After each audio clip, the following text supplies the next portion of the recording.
Anyone who is concerned with how people learn can hardly get past the model of the learning pyramid.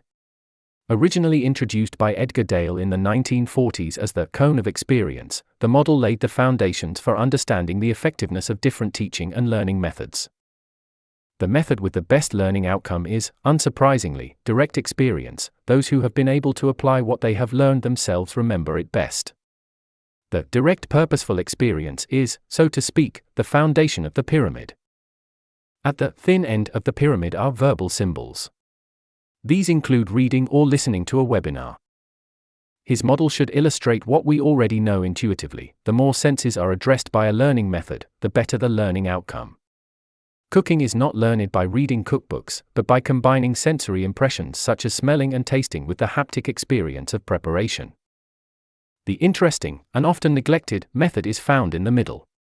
Dale speaks there in 1969 of educational television. Today one would speak of explanatory videos or tutorials. In the professional training of employees, this possibility is often not yet used. This creates a big gap to the required practical knowledge. This gap can at least be narrowed by educational television or explanatory videos. ai-torials, your partner for the uncomplicated creation of multilingual tutorials.